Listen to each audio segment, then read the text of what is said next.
Halo kawan, bagaimana kabar hari ini? Semoga semua dalam kondisi sehat dan baik-baik saja ya. Selamat datang untuk semua yang baru pertama kali nonton video di channel ini. Jangan lupa subscribe dulu. Sebelum memulai pembahasan kasusnya, kami ingin mohon maaf apabila ada kesalahan pengucapan nama-nama atau nama lokasi karena kasus kali ini berasal dari Vietnam dengan pengucapan bahasa yang berbeda dari bahasa Latin. Now, let's get into the case. Kawan, kehamilan adalah sebuah kondisi yang terjadi karena adanya indung telur dalam rahim wanita yang dibuahi oleh sperma dari pria. Pembuahan itu dapat melalui proses natural ataupun inseminasi buatan. Namun, untuk melakukan inseminasi buatan dibutuhkan teknologi dan juga biaya yang tidak murah.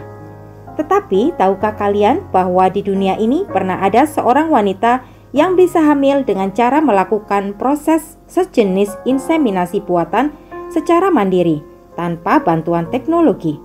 Kisahnya terdengar seperti cerita dalam sebuah film, bukan? Bisa jadi wanita itu hanya beruntung atau memang sangat ahli. Mari kita simak saja kisahnya berikut ini. Di Vietnam, ada seorang wanita bernama Nguyen Thi Ho. Dia tinggal di daerah perbatasan Lang Son. Profesinya adalah preman yang menjaga perbatasan daerah itu serta mengawasi perdagangan ilegal di daerah sana. Semua pedagang yang melintas dan menggunakan jalur bawah tanah harus mendapat izin dari Nguyen Thi Ho. Karena kepiawaiannya dalam menjalankan bisnis ilegalnya, dia terbilang cukup sukses. Selain menjaga daerah perbatasan, Nguyen juga memperdagangkan narkoba. Organisasi miliknya berkembang pesat dan dikelola dengan manajemen yang baik hingga memiliki ribuan anggota. Oleh para pengikutnya, Nguyen Thi Ho mendapat julukan si Mawar Merah. Pemerintah daerah setempat tentu mengetahui sepak terjang Nguyen Thi Ho. Namun, karena wanita itu pandai berkomunikasi dan melobi para pejabat, bisnis Nguyen Thi Ho tetap aman dan tidak tersentuh oleh pihak berwenang. Selain itu, Nguyen Thi Ho banyak membantu perekonomian di provinsi perbatasan Lang Son dengan membuka banyak lapangan kerja bagi buruh angkut. Hal ini makin membuat para pejabat di provinsi perbatasan Lang Son tak berkutik. Sebagai seorang wanita yang terjun ke bisnis ilegal, Nguyen Thi Ho memiliki karakter yang cukup tangguh. Dia bekerja ekstra keras agar mampu mengalahkan para pesaingnya. Meskipun demikian, secara naluri Nguyen Thi Ho tetaplah seorang wanita. Dia gemar bersolek dan sangat memperhatikan penampilannya. Orang-orang di sekitar menilai Nguyen Thi Ho tidak memiliki kecantikan fisik, tetapi karisma pemimpin memancar dari dalam diri wanita itu, membuat setiap orang yang bertemu dengannya menjadi segan. Karena bisnisnya yang sukses, kekayaan Nguyen Thi Ho melimpah. Dia hobi mengoleksi mobil-mobil mewah. Saking banyak mobil mewah yang dimiliki, Nguyen Thi Ho sering berganti mobil semudah dia ganti baju. Dari semua koleksi di rumahnya, wanita itu paling menyayangi mobil Lexus warna merah menyala seperti api. Hingga julukannya pun berubah dari Nguyen Thi Ho si Mawar Merah menjadi Mawar Api. Sayangnya, meski memiliki hobi mengoleksi mobil mewah, Nguyen Thi Ho ternyata tidak bisa menyetir mobil. Hingga pada akhir tahun 2011, dia pun bergabung di sebuah sekolah mengemudi di daerah Bajang. Saat itulah dia berkenalan dengan instruktur mengemudinya, Luong Minh Tuan, yang adalah juga suami dari Hain, seorang bos narkoba besar di Vietnam. Nguyen Thi Ho yang pintar membaca peluang kemudian bergandengan tangan dengan pasangan Luong Minh Tuan dan Hain menjalankan bisnis perdagangan narkoba skala internasional. Nguyen Thi Ho yang menguasai jalur perbatasan menjadi mata rantai penting dalam penjualan ribuan paket heroin yang dipimpin oleh Hain si bos narkoba Vietnam.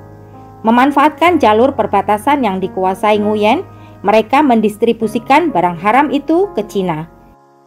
Ambisi Nguyen Thi Ho semakin besar. Dia melihat peluang untuk mendapat tambahan pemasukan dengan menyelundupkan ekstasi dari Cina masuk ke negara Vietnam. Nguyen Thi Ho kemudian meminta Hein partnernya untuk mendistribusikan ekstasi di Vietnam. Tetapi bagaimanapun pandainya tupai melompat, akhirnya jatuh juga. Pada tahun 2012, di bulan Februari, pihak berwenang menangkap Hein dan suaminya di daerah Bac Giang saat sedang berusaha bersembunyi dari kejaran polisi. Dari tangan mereka disita 80.000 pil ekstasi yang rencananya akan diperjualbelikan. Pihak berwenang Vietnam yang selama ini mencari celah untuk menangkap Nguyen Thi Ho memanfaatkan kesempatan itu. Mereka segera menyusun siasat agar Nguyen Thi Ho dapat tertangkap dan tidak melarikan diri ke Cina. Polisi yang sebenarnya sudah sejak lama mengawasi Nguyen Thi Ho tahu organisasi wanita itu sangat besar dengan ribuan anggota yang siap melindungi. Polisi menyusun sebuah strategi penangkapan yang mereka sebut Harimau Gunung Li demi menangkap si bos preman perbatasan Nguyen Thi Ho. Pertahanan wanita itu pun roboh dalam sebuah penyergapan saat Nguyen berusaha keluar dari daerah perbatasan Lang Son dengan cara bersembunyi di belakang sebuah kontainer. Hingga akhirnya 2 bulan setelah penangkapan pasangan Hein, partner bisnisnya, di bulan April tahun 2012, Nguyen Thi Ho ditangkap polisi. Dari kediaman Nguyen Thi Ho, si mawar api, polisi berhasil menyita sejumlah barang bukti. Di antaranya pembukuan organisasinya yang mencatat semua transaksi ilegal. Nguyen Thi Ho juga mengakui dalam interogasi bahwa dia telah membeli dan menjual sebanyak total 32.000 paket heroin dan lebih dari 7 kg pil ekstasi. 2 tahun setelah penangkapannya, persidangan kasus Nguyen Thi Ho dilaksanakan. Dalam persidangan pertama yang dilaksanakan di bulan Januari tahun 2014, Nguyen Thi Ho bersama dengan 28 pengikutnya dijatuhi hukuman mati. Dia kemudian mengajukan banding pada bulan Juni tahun 2014, namun pengajuan bandingnya ditolak.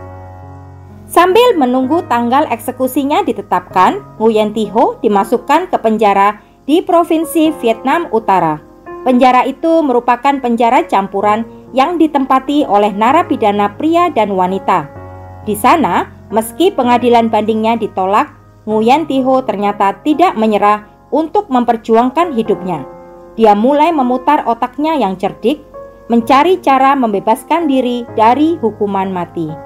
Dia kemudian teringat akan suatu pasal dalam hukum pidana yang berlaku di Vietnam, menyebutkan bahwa demi alasan kemanusiaan, wanita hamil atau wanita yang memiliki anak berusia di bawah 36 bulan tidak dapat menerima hukuman mati dan maksimal hanya menerima hukuman penjara seumur hidup.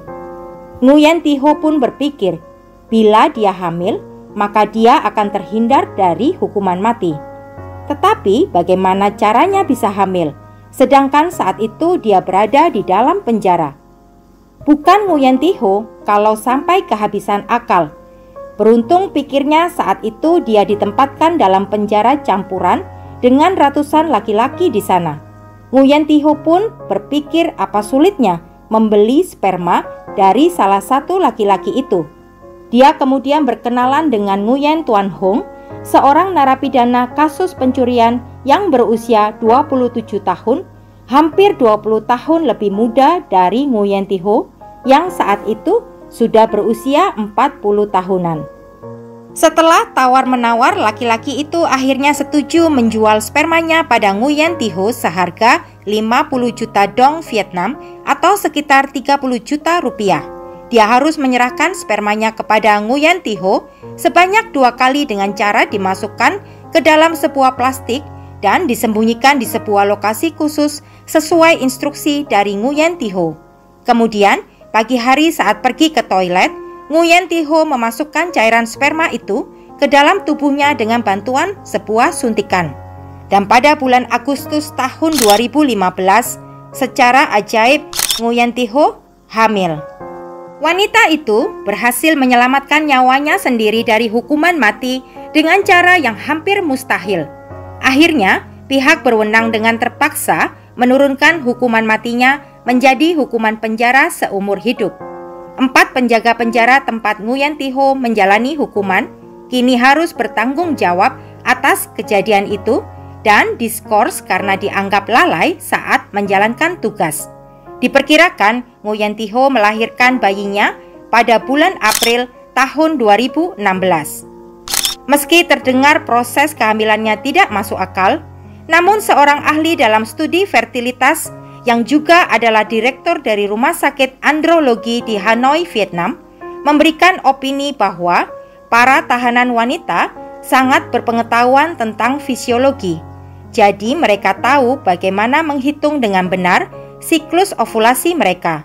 Selain itu, sperma memiliki kemampuan untuk berenang hingga selama kualitas sperma sehat dan siklus ovulasi dihitung dengan tepat, maka meski sperma belum masuk dengan sempurna, kehamilan tetap mungkin terjadi.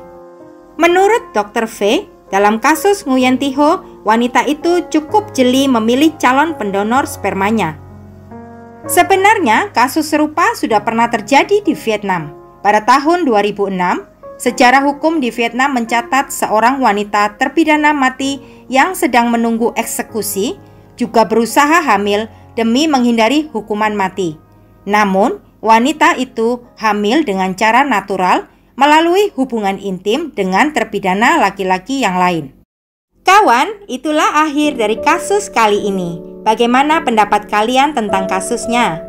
Menurut saya adalah suatu keajaiban seorang wanita bisa hamil dengan cara inseminasi mandiri seperti yang dilakukan oleh Nguyen Thi Ho. Di saat banyak pasangan suami istri lain berjuang keras dengan berbagai cara dan teknologi terbaru untuk mendapatkan buah hati, di sisi lain Nguyen Thi Ho bisa hamil dengan cara yang sangat sederhana. Namun itulah kuasa dan kebesaran Tuhan. Semoga kasus kali ini bermanfaat dan menghibur. See you in the next case. Jangan lupa like, share, subscribe. Terima kasih.